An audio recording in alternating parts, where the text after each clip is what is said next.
Eu tô tentando fazer um esforço monumental para efetivamente, cientificamente comprovar para o mundo que o universo de Sonic the Hedgehog existe unido, fundido, junto com o universo de My Little Pony. A evidência está lá fora. Eu tenho um time trabalhando nisso agora.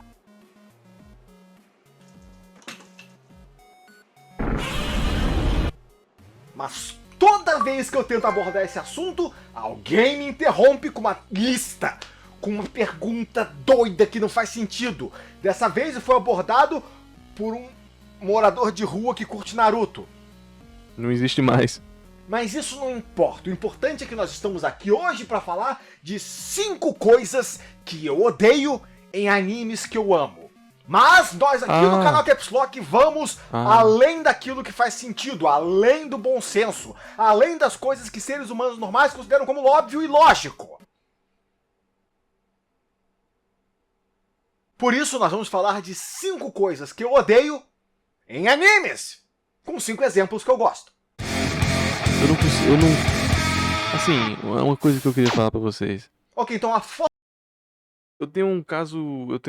Eu não sei, cara. O Araújo pra mim é uma figura que errou muito, acertou muito, sabe?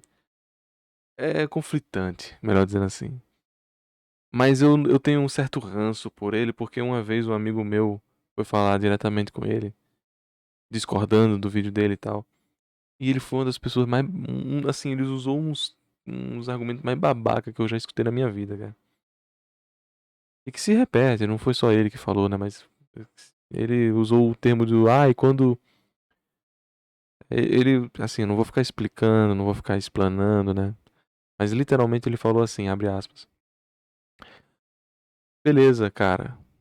Quando eu tiver ali nos meus 30, 32 anos, eu vou esperar com que um adolescente de 18 anos responda pra mim o que é que eu tenho que fazer de verdade. Pois é, isso não existe. Você é apenas uma criança. Fecha aspas. Eu fiquei assim, caralho. Caralho. O cara usou o argumento mais escroto possível, cara, pra simplesmente desmoralizar o meu amigo. Porque sim, sabe? Porque sim. Pô, mano, quando eu tiver meus 30, 32 anos ali, eu vou esperar um adolescente me responder pela idade. Pelo completo, assim, né? Eu fiquei... Caraca, que absurdo, sabe? Por isso que, assim, ele, nas suas opiniões, né? Ele tem opiniões, assim, erradas, opiniões certas. Mas essa aí me pegou. Eu gostava muito do vídeo, da série de vídeos dele de Ilha de Ferro. Não sei nem por onde anda, né? Porque a Globo mesmo queria denunciá-lo e tal. Mas isso me pegou muito. Pra não gostar do cara e tal. A forma como eu quero abordar esse assunto com vocês, até para ser mais direto ao ponto e simples, é falar de coisas que acontecem em animes, inclusive animes que eu gosto e que eu objetivamente odeio. Aí isso não são coisas que me fazem abandonar séries. Embora tenha essa frase aqui. Quem é que em sã consciência vê 100 episódios ou vê 30 episódios de um anime que não gosta? Quantas horas dá 30 episódios? Cada episódio é 20 minutos. Você tá louco? Eu me encaixo nesse exemplo, porque, por exemplo, eu assisti tudo de Saint Seiya Ômega, embora eu efetivamente não goste daquela série, e eu sabia que eu não gostava daquela série desde por volta do episódio 7 ou 8. Então, aparentemente eu sou esse cara! Mas eu quero dar alguns exemplos. Pô, mano, Sensei Ômega é uma merda, mas é fácil de assistir, pô. Isso aí não dá pra negar não, tá? Pô, Sensei Ômega é passa como se uma luva. Bom demais, cara, é uma merda, é uma atrocidade. Mas isso aí não tem como negar. Exemplos disso, e acho que um dos principais exemplos, falando de Saint Seiya Ômega, é animes que quebram as próprias regras. Saint Seiya Ômega é um exemplo disso. O que eu quero dizer com isso é que animes em geral não fogem da regra de ficção em geral. Qualquer obra de fantasia e ficção tem regras. Existem regras que regem o mundo, como as coisas funcionam, como A leva a B. Isso é inerente de qualquer obra de ficção desde o início até os dias modernos, e as melhores e mais celebradas histórias que todos nós curtimos são as histórias que definem regras e seguem as regras. Um dos maiores exemplos é JoJo's Bizarre Adventure. Não Não sei porque eu imaginei que eu gostasse de Jojo mesmo, assim. E Jojo tem. Jojo não quebra as regras? Eu acho que o maior exemplo aqui é moda caralho, né? Foda-se as regras. Fuck the rules. Largar que vai fazendo o que quer. Eu acho que ele falou de regra. Eu não sei. Vou esperar a exemplificação com Jojo aqui, porque eu tô curioso agora. Né? Um dos principais elementos de JoJo's Bizarre Adventure são as regras do mundo. Se apresenta um stand, esse stand tem regras malucas, e aí a gente passa a história inteira vendo como os personagens usam e driblam as regras uns dos outros para tentar superar uns aos outros. Esse é o inteiro propósito de Jojo. Mas aí você vem uma série como Saint Não, tipo, beleza. Mas mesmo assim, né? Mas mesmo assim, Jojo ainda tem alguns takes meio bizarros sobre isso. Bizarros? Tá no título, né, guys? Kaká. É. Mas assim, por exemplo, eu não concordo muito com isso aí, não. Não concordo muito com isso. Isso, na verdade, é um pensamento muito ocidental. De que existem regras e elas precisam ser comandadas, né? É como se elas estivessem sempre regendo o mundo literário acerca do que está acontecendo. Isso é um posicionamento muito formalista, né? Existem inúmeras regras ocultas que não precisam ser seguidas e que ainda assim você consegue acompanhar uma série que elas estão sendo quebradas. Bach the Grappler, por exemplo. Sabe? Muitas lutas ali, elas acontecem. Você vai esperar que ele me defina quanto de poder fulano tem, quanto de poder fulano não tem, quem é melhor no chute, quem é melhor no soco. Isso é irrelevante para a construção narrativa e estética de Bach. Irrelevante. Existem obras que trabalham com poder porque poder. Existem muitas obras que tentam emular poderes pela sua característica. Fairy Tail, por exemplo, tentou fazer com que personagens que têm um poder de veneno tivessem um poder diferente de um cara que tem um poder de sol, um poder de raio, um poder de cacete que for. Mas no final era tudo igual. Enquanto Dragon Ball não. Dragon Ball o cara tem o poder dele e é o poder dele. A energia tá ali e é isso, sabe? Dificilmente escapa. É uma regra que tá ali, mas é uma regra oculta, na verdade. Porque é a luz que tá mudando da personagem. O que eu quero dizer com isso é que, por exemplo, nós vimos aqui um vídeo antigo é fogo, né? A gente viu aqui um vídeo do Formiga Elétrica, em que eles usaram Moebius de exemplos. A construção narrativa simplesmente não está seguindo uma lógica pela qual se rege uma regra, e sim é uma grande viagem que você está aderindo na espera de ter uma experiência renovada a cada página. Se isso pra você é um quesito... não, mas Igor, isso pra mim já é uma regra que estava sendo trazida dentro da série. Beleza. Aí a gente vai estar discutindo sobre outras coisas, sobre formatação, sobre diagramação e sobre quadrinhos. Se for porventura, não. Mesmo assim, eu estou lendo um mangá, eu estou lendo um HQ, eu estou vendo um anime, eu estou assistindo um filme. Isso pra mim já é uma regra. Aí a gente estaria falando sobre outras coisas. Mas ele tá falando sobre regras miméticas, tá, gente? Ele tá falando sobre regras regentes dentro da própria série. Como se fosse uma lógica interna. Foi estabelecido A para ir para B, como ele mesmo mencionou, né? Não é como assim, não. Eu tô vendo um teatro.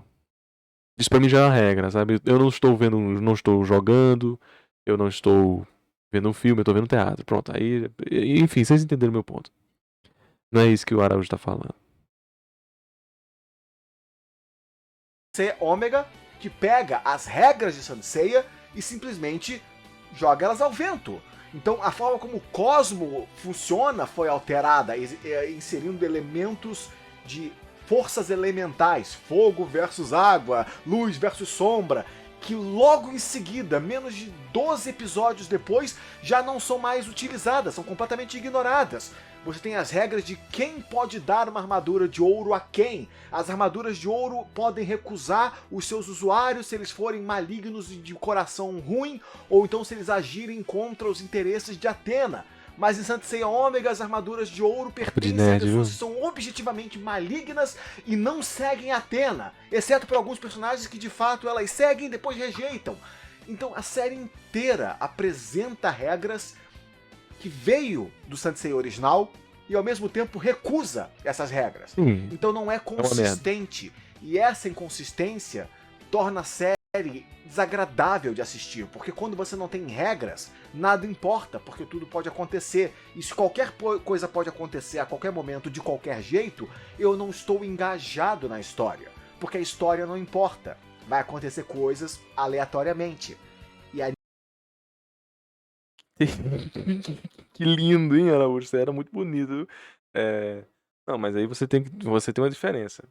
Tem uma obra que se propõe a ter regras e não segue as regras, e uma obra que em nenhum momento estava estabelecendo tais regras para serem regidas.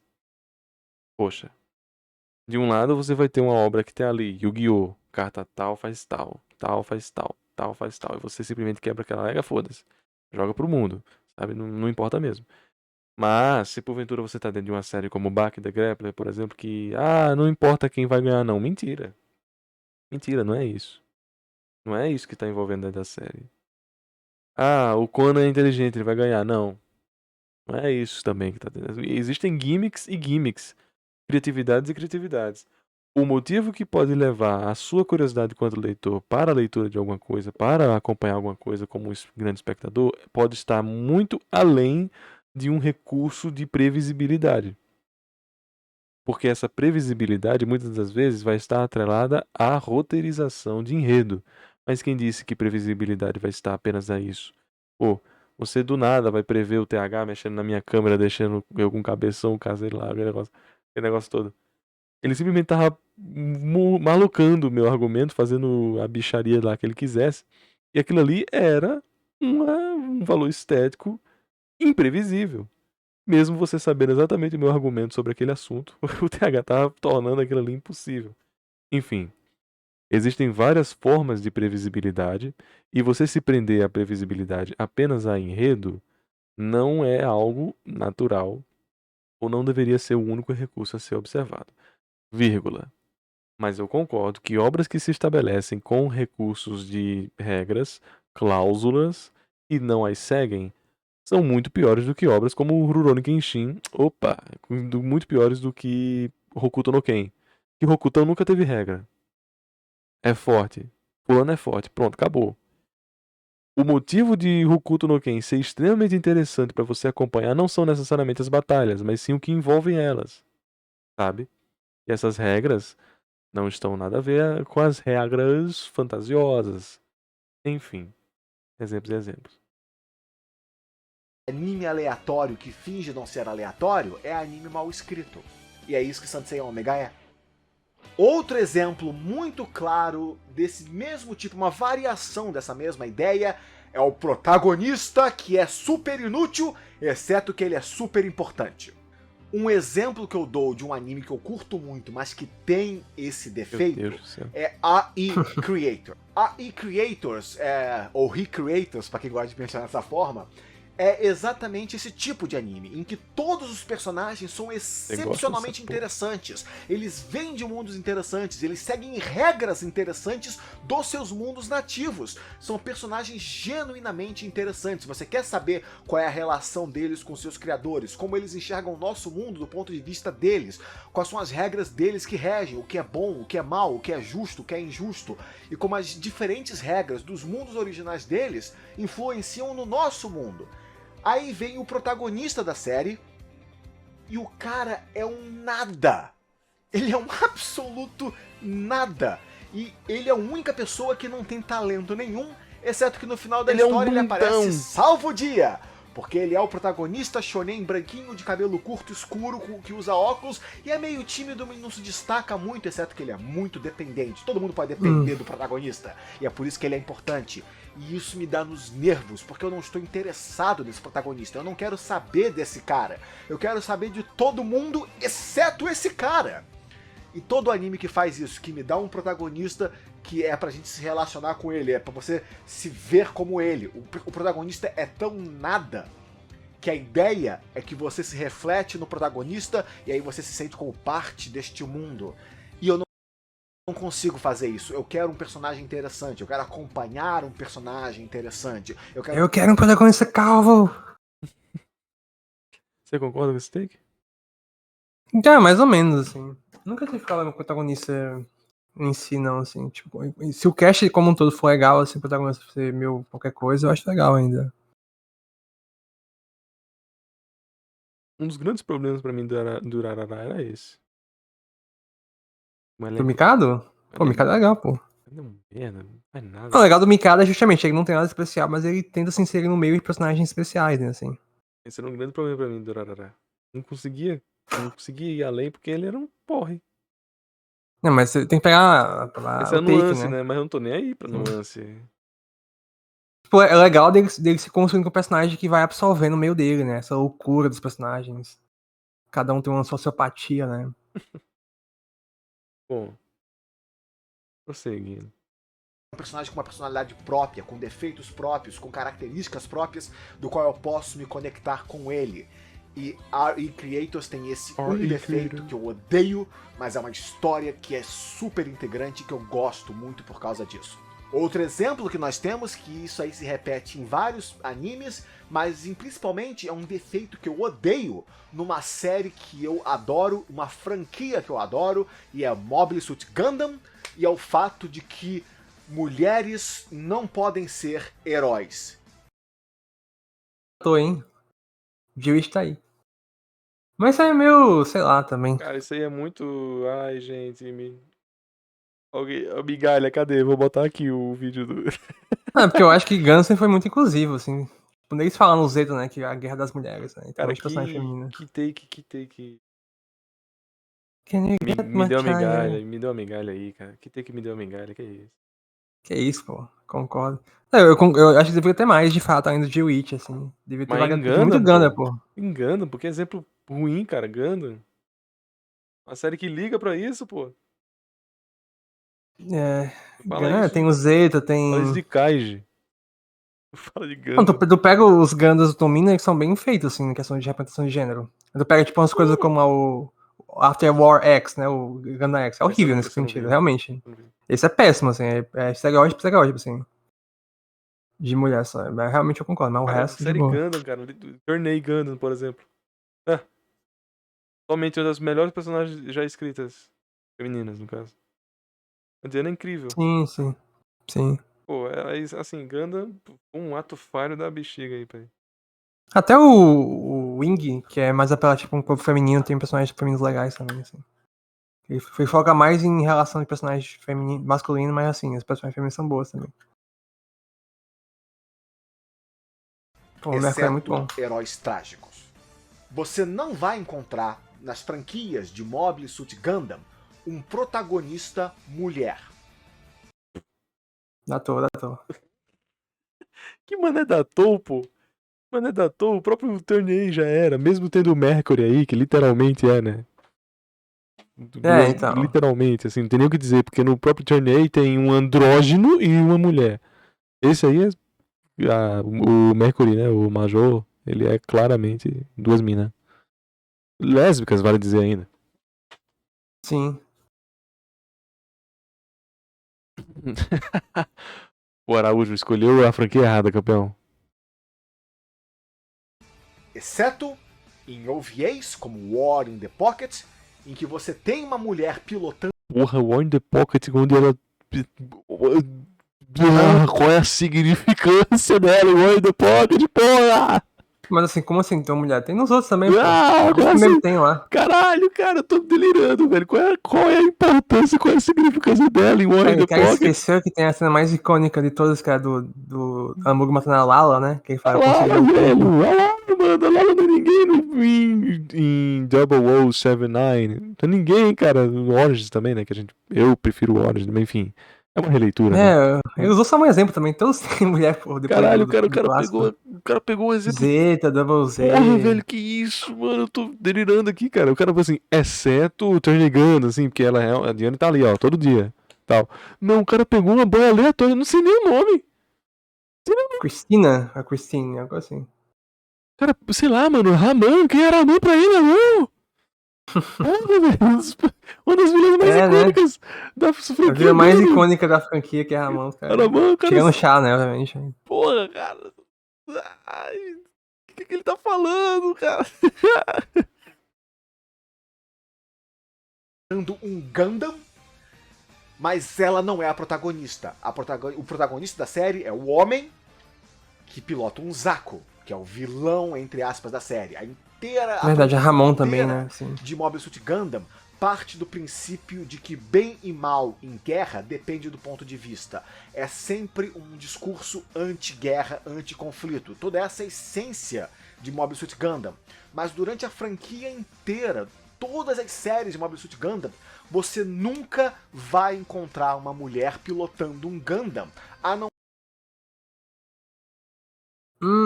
Cara, é um atestado de loucura. Ele tá insano. Ele tá falando especificamente o Gano, né? Realmente, a Christine eu acho que é a única, Cara, mas talvez. aí Tony aí também, né? Aí também tá pedindo o quê, cara? O Mercury pronto, pô. Acabou, já refutou, né? O Mercury de fato tem. Pô, cara, É. o Gundam tem tipo 97 personagens femininas. Todas elas pilotam cúmpulas, pilotam máquinas, né? Aí o Gundam não. Ah, por que machismo? Ai. Porque ele não tá falando só especificamente da série Gundam, tá? Ele tá falando que não existem protagonistas femininas no mundo Uhum. do nipônico. Beleza. É um argumento válido. Eu também adoraria que houvessem mais protagonistas femininas. Principalmente no mundo dos Baturus, que geralmente são chamados de Battle Shonens. Eu queria que houvessem mais protagonistas como a Medaka, sabe? É um mundo aí que... Sim, sim. É um mundo Em Shoiji aí aí. sem tantas personagens femininas. Gostaria sim.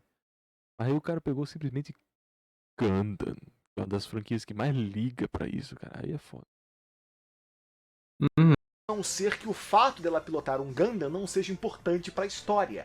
E isso me dá nos nervos. E dá nos nervos, inclusive, das pessoas que constroem histórias dentro de Mobile Suit Gundam. Não é à toa que nós tivemos 2 exemplos de personagens que são andrógenos de propósito. Nós tivemos um personagem masculino que se fantasiou de mulher para pilotar um Gundam. Isso em Turn. Falando dele e do Camille também? Não.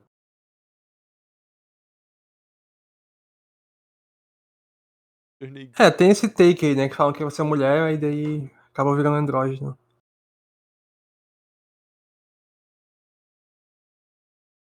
Can you get much Cara, o cara viu o TNA, velho, e ainda abertamente diz assim, caramba, mulheres não importam em Gundam. É impossível, cara. É impossível. Não existe isso, é inumano. O criador da série queria que o protagonista fosse mulher e a empresa Sunrise, por trás da série, não permitiu. E aí nasceu isso aqui. Outra série que fez exatamente a mesma coisa foi em Gundam 00, onde você tem um personagem que por um episódio, por absolutamente motivo nenhum, se disfarça de mulher. Qual dele mesmo? É o personagem andrógeno da série. O que acontece em Mobile Suit Gundam é que o personagem do Kamini Hiroshi tem um exemplo de uma filosofia que você vê nos animes japoneses, em que o homem é uma força destrutiva e a mulher é a força controladora. O homem só sabe destruir tudo ao seu redor, mas a mulher É uma coisa só japonesa, né? controla o mundo. Então. As mulheres estão por trás de histórias, como você vê, por exemplo, em Metal Gear Solid isso acontece muito, em Gundam isso acontece muito. Os homens estão à frente do campo de batalha, mas quem manda lá atrás são as mulheres. E você vê muita coisa de, por exemplo, nas imagens de Gundam, em Gundam Victory, isso acontece muito, em que toda vez que você vê uma mulher em Gundam com cabelo preso, isso significa que ela está se contendo. E toda vez que você vê uma mulher em Mobile Suit Gundam que tem um zíper na roupa, em algum momento ela vai abrir a porra do zíper, Gundam Victory, e você vai ter uma imagem não sexual, mas mostrando os seios e o ventre da mulher.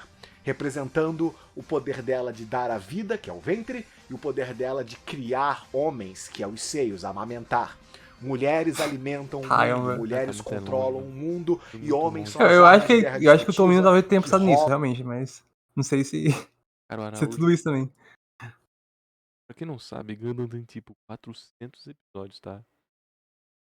O cara tá. Só? O Gundam juntando tudo deve dar uns 400 episódios. Não. Tudo, porque tem Gundam que tem 50 episódios, 60. Gundam juntando tudo deve dar uns 600 episódios. Acho que sim. 600 episódios. Vamos chutar que Gundam tem 600 episódios. O cara tá dizendo que Gundam é assim. É assim. Pá. Pô, tá muito doido. Controlam a máquina de guerra através do mundo. Essa é a dicotomia de homem versus mulher. Mulher controla, homem destrói. E a ambição do homem é manipulada pela inteligência da mulher. E isso pode ser uma coisa tanto feita pro bem quanto pro mal. Por isso que em Mobile Suit Gundam você sempre tem a Hime-sama. É sempre a Ojo-sama. É a mulher controladora do bem e a mulher controladora do mal e os guerreiros da frente de batalha. Mas você nunca tem uma protagonista mulher. E isso me deixa doido. Tratou. Indo pro número 4, eu vou repetir um item que o Clayton no Nerd Será que falou, esse ponto, e sei que lá, eu também né? concordo plenamente. Eu detesto isso em Gundam. Detesto em Jojo também. É. Ei, falei de Jojo não tem mulher. Pronto. Acabou. Tá bem. É, tem aquele Eu- cara no ácido da autor de Sky tem é horrível nesse sentido.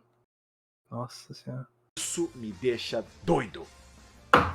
Indo pro número 4, eu vou repetir um item que o Clayton no Nerdside falou e que eu também concordo plenamente, e eu coloco Dragon Ball Z em evidência nesse ponto, que é a ausência de perigo. Existem vários animes que fazem isso, é um elemento muito comum, mas é uma característica nativa de Dragon Ball Z. Não é impossível inserir um elemento de risco em Dragon Ball Z, mas isso é irritantemente presente naquela franquia. O fato de que nada importa. Mas a série não trata como se nada importasse. Em momento nenhum você fica triste durante Dragon Ball Super quando um personagem morre, porque morte não significa nada. Super beleza. Em nenhum momento há ameaça de que os universos que forem derrotados no torneio do poder serão destruídos. Em nenhum momento isso é um problema, porque você sabe que no final da Beleza. história, Sim, não sim. importa o que aconteça, todo mundo vai ser trazido de volta à vida. Sim, sim. Então você não tem aquele elemento de perigo. Um dos momentos mais interessantes do Dragon Ball Z é o breve momento de tempo que existe durante a saga de Cell, em que o planeta Terra está sem Dragon Balls. Então todo mundo para, opa, peraí, se eu morrer agora, eu morri de verdade. Ih, caralho, não posso não, peraí. Existe risco, existe preocupação. E Dragon Ball não é imune a inserir esse elemento. Quando você tem habilidades como, por exemplo, viagem no tempo e múltiplas dimensões, é fácil você inserir o elemento de risco. É fácil você manipular uma história para você criar elementos de risco. Dragon Ball Xenoverse faz isso. É um jogo que tem uma história mais interessante que Dragon Ball Super, mesmo não sendo um jogo fantástico. E isso é uma coisa que eu queria ver em Dragon Ball Z. Eu queria ver você esses for fazer Enem personagens amanhã, vai dormir, pelo amor ficando de Deus. preocupados de verdade. Porque não existe nenhuma Vai ficar aqui, tristeza pô. quando o Android 17 sacrifica no torneio Ela do poder. vai ativada Não existe a motivo favor pra da ficar Enem com a triste, resposta, porque ele né? vai ser ressuscitado de novo. E todo mundo ali fica surpreso. Ah, ele sobreviveu! Ok. O melhor é que, tipo. Ele pode estar falando isso diretamente pro caso do Kami. Porque, pra quem não sabe, quando a 18 se sacrificou pelo 17, ele começou a chorar em live mesmo. Caralho, velho, 18 se jogou pra salvar o irmão, mano. Só que é ridículo. Porque literalmente ela foi pra arquibancada. Ela morreu e foi pra arquibancada. Vai, irmão, você consegue. Ele pode estar fazendo uma resposta direta a esse take inacreditável do caso do Kami. Eu acho extremamente justo. Dragon Ball Super não tem um pingo de senso de perigo. Agora dizer que o Z não tem, aí ele tá louco. Mas não faz diferença, porque ele não vai morrer, ninguém vai morrer. Não existe destruição do universo. Aquele negócio, todo mundo falando, Goku é um idiota por deixar o Freeza sobreviver. Mas no universo onde Goku existe, ele não tem por que se preocupar. Ah, Goku, você deixou o Freeza sobreviver, ele vai matar milhares e milhões de pessoas pelo universo afora. Todas as pessoas que Freeza matar são culpa sua, porque você deixou ele sobreviver. Na cabeça de Goku, não importa. Se ele começar a fazer merda, a gente vai lá, para ele, depois a gente pega as esferas do dragão e ressuscita todo mundo. Não faz diferença. E o Super é foda, velho. É foda. O Goku, uma das partes mais importantes da história do mundo dos mangás. Tô nem brincando agora, cara. Uma das coisas mais importantes da historiografia mangárquica foi quando o Goku ficou puto. Olhou pro chão assim, arrependido, e percebeu que o Freeza não tinha perdão. Uma das partes mais importantes da indústria é quando ele percebeu que, cara, realmente, pessoas mais não existem, acabou. Não tem o que fazer. Aí ele teve que fugir e tal, né? Como é que Uhum. pode a série Z, como é que pode a série Super simplesmente ignorar isso? Ignorar completamente. Pelo amor. É assim, não tem o que fazer, mano. O áudio tá muito baixo. Pronto, tava dizendo que tava muito estourado. Agora estão dizendo que tá muito baixo. Mereço. Eu mereço. Você tira aquele elemento de perigo, sabe? Você faz o desejo. Eu quero que todo mundo que o Freeza assassinou seja trazido de volta à vida. Puf!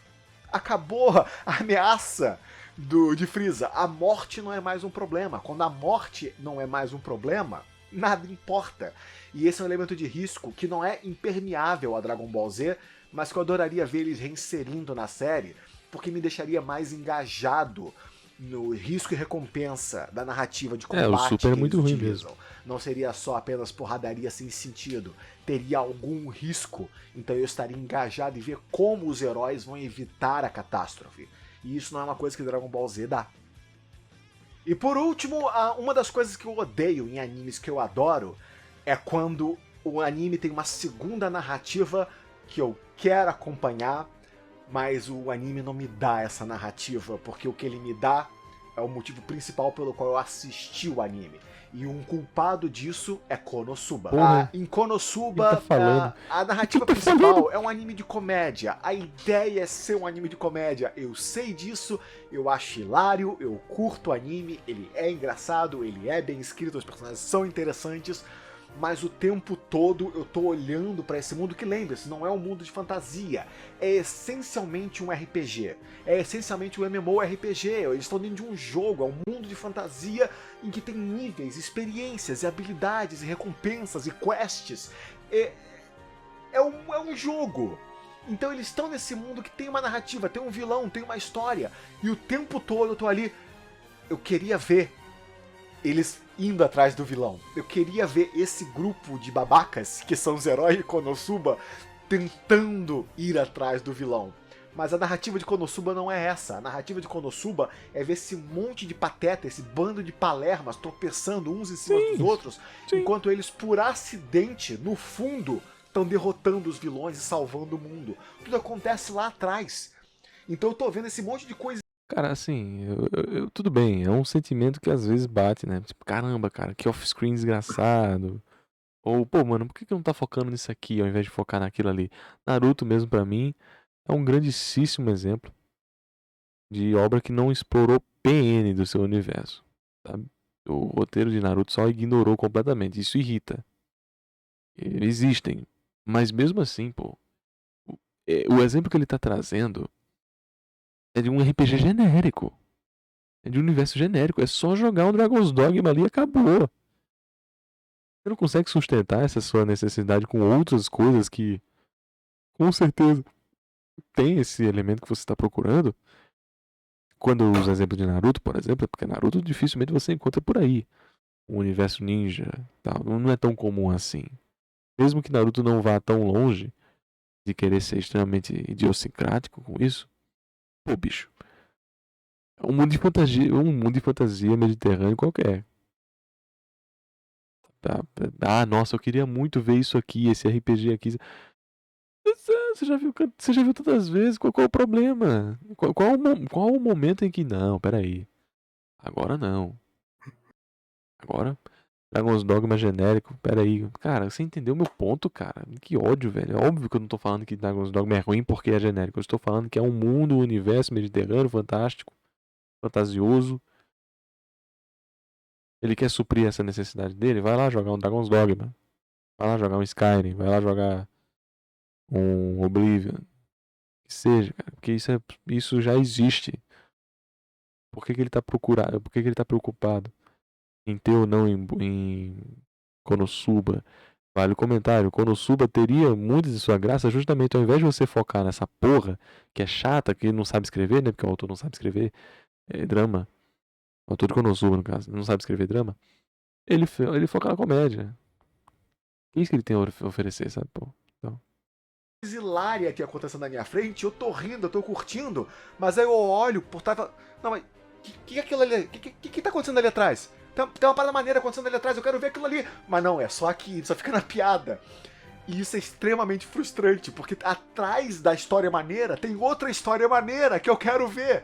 E o anime não me dá. Então eu odeio quando o anime faz isso. Que ele me dá uma história interessante, mas por trás da história interessante tem outra história interessante que eu quero ver. E essa história ele não me dá. E existem vários animes que fazem isso, mas Konosuba é um anime que eu adoro e que é extremamente frustrante porque ele faz exatamente isso. Bom, Caramba, e realmente. aí está. Aqui É que nós tipo a coisa temos mais genérica do 5 mundo, né? coisas que eu Maô, odeio blá blá. sim, todos cara, os sim. animes, com 5 exemplos de animes que eu curto muito e que cometem exatamente esses mesmos pecados. A exceção que eu dou é pra Saint Seiya Ômega, porque eu adoro Saint Seiya como obra. Não é à toa que eu faço vídeos analisando Saint Seiya ocasionalmente, mas Saint Seiya Ômega é uma série que é como se assistir um trem batendo em outro trem em câmera lenta. É feio, é horroroso, não faz bem pra Irado. ninguém, mas aqui estou eu vendo o metal O se quê? distorcer.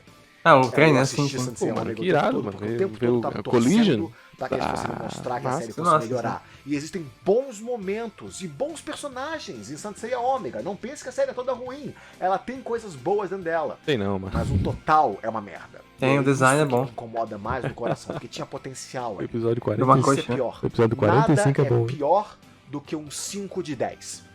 Um 0 de 10 é ruim, mas um 5 de 10 é medíocre. E Saint Seiya Omega conseguiu ser uma nota 5. Não. Porque tem potencial ali dentro, Não. mas todo o potencial foi...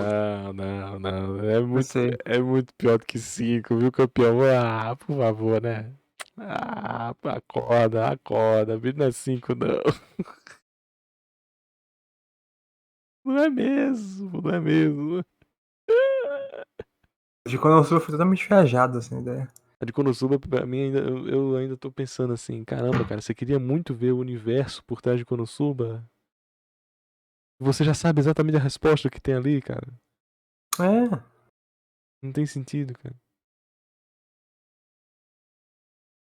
Bom, não é a mesma coisa que One Piece, sabe? Não, quero ver mais história de One Piece. Tantas histórias de One Piece que não pode foram ser, pode exploradas, ser. sabe? Tá lá, Uhum. tem um bocado. É totalmente diferente de Konosuba.